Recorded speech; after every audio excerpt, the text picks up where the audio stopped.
గోదావరి జలాలు కామారెడ్డికి రావాలని జల సాధన సమితి ఆధ్వర్యంలో రౌండ్ టేబుల్ సమావేశంలో తెలంగాణ రాష్ట్ర ప్రధాన కార్యదర్శి బిఎల్ఎఫ్ రాష్ట్ర నాయకులు ఎస్ సిద్దిరాములు ఈ రోజు జల సాధన సమితి కామారెడ్డి జిల్లా ఆధ్వర్యంలో 22 ప్యాకేజీలో భాగంగా మాట్లాడడం జరిగింది. ఇక పనులు వెంటనే ప్రారంభించాలని కామారెడ్డిలో నిర్వహించిన రౌండ్ టేబుల్ సమావేశంలో తీర్మానించింది.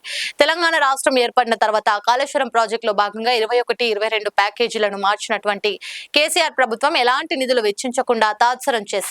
ఇప్పటికే పుష్కర కాలం గడిచిపోయింది. ప్రస్తుత ప్రభుత్వం కూడా ఈ నిధులు ప్రాజెక్టుకు కేటాయించకుండా కామారెడ్డి ఎల్లారెడ్డి ప్రాంత ప్రజలను మోసం చేస్తుందని ఈ సమావేశంలో ప్రధాన వ్యక్తగా మాట్లాడిన రిటైర్డ్ ఇంజనీర్ గోపాల్ కేవలం ఈ ప్రాంత ప్రజాప్రతినిధుల నిర్లక్ష్యంతో నిధుల లేమితో మాత్రమే ఈ ప్రాజెక్ట్ పనులు సాగటం లేదని 20వ ప్రాధాన్యతగా ఈ ప్రాజెక్టును నిర్ణయించిందని దానికోసం ఈ ప్రాంత ప్రజలు ఉద్యమిస్తే తప్ప పనులు ప్రారంభం కావని అన్నారు.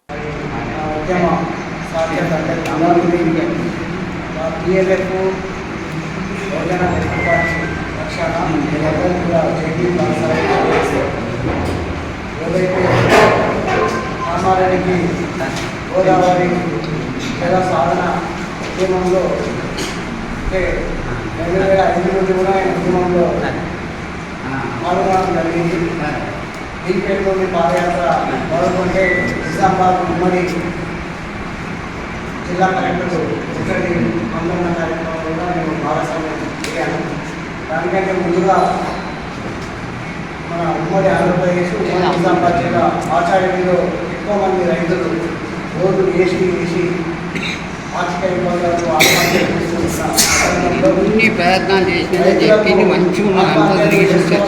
భరోసా యాత్ర పాదయాత్ర కూడా నేను మంచారెడ్డి మండలం గవర్నమెంట్లో ఉద్యమ తెలంగాణ ఉద్యమ నాయకుడైనటువంటి ప్రొఫెసర్ కోదండరామ్ సార్ నేను మా పాదయాత్ర ప్రారంభానికి కోదండరామ్ సార్ గురించి ఆనాడు భవన్పేట నుంచి సిరిసిల్ల వరకు రైతు భరోసా యాత్ర చేసిన కూడా నేను భాగస్వామ్యమయ్యాను. అంటే ఇవల్ల మరి దాదాపు 20-25 ఏళ్ళుగా ఈ ఉద్యమం నడుస్తున్నప్పటికీ అంటే వర్తించేవాడు మన వాడై లేకపోవడం మూలంగానే అంటే వర్తించేవాడు అంటే అధికారంలో అంటే మన ఓట్ల కోసం ఉపయోగించుకుంటున్నారు తప్ప ఎక్కడ కూడా ఈ ప్రాంత ప్రజల కోసం రైతుల కోసం ఎక్కడ కూడా మాట్లాడడం లేదు. మరి ఇవాళ అనేక మంది ఎమ్మెల్యేలు మారుతున్నారు. మరి మొన్న ఇద్దరు ముఖ్యమంత్రులని ఓడగొట్టినారని చెప్తున్నటువంటి రమణారెడ్డి నేను కూడా ఎమ్మెల్యేగా బిఎల్ఎఫ్గా పోటీ చేసినాను. కానీ వాళ్ళ ఎందుకంటే ప్రజలు ఇంకా విశ్వసించడం లేదు. మరి ఇట్లాంటి మోసమైనటువంటి మాటలతో వాళ్ళ ప్రజలు ముందుకొచ్చి ఇవాళ అట్లాంటి వాళ్ళకి పట్టం కడుతున్నారు. మరి ఈ ఉద్యమాన్ని రైతు ఉద్యమంగా ఒక ప్రజా ఉద్యమంగా ఇందులో ఉన్న సగం మంది ఇప్పటికీ కేసులోనే నా మీద కూడా కేసులోనే.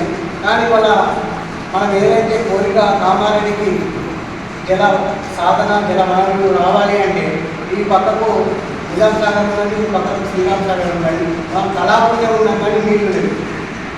కాబట్టి వాళ్ళ కామారెడ్డిలో మొత్తం డ్రై ఏరియా అయింది. రైతులకు నీళ్లు లేవు, తాగుదామంటే నీళ్ళు లేవు. కాబట్టి ఈ ఉద్యమాన్ని ప్రజా ఉద్యమంగా తీసుకుపోవాలి. అది అనుభవాలు మనకు ఉన్నాయి.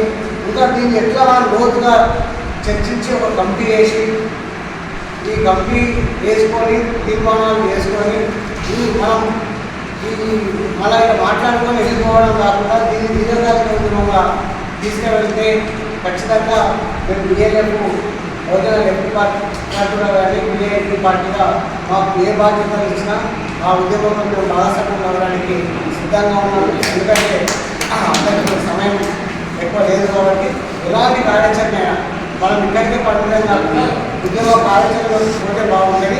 ఏ రూపంలో తీసుకుంటామనేది అవసరమైతే లంచ్ తర్వాత మళ్ళీ కూర్చొని మళ్ళీ మాట్లాడుకొని ఉద్యోగం నుండే మనం బయటకు వెళ్తే బాగుంటుంది అనేది నాకు నా అభిప్రాయంగా చెప్తూ ఈ అవకాశం ఇచ్చినటువంటి అందరికీ కూడా మరొకసారి చేయాల్సిన అవసరం తెలియజేస్తుంది.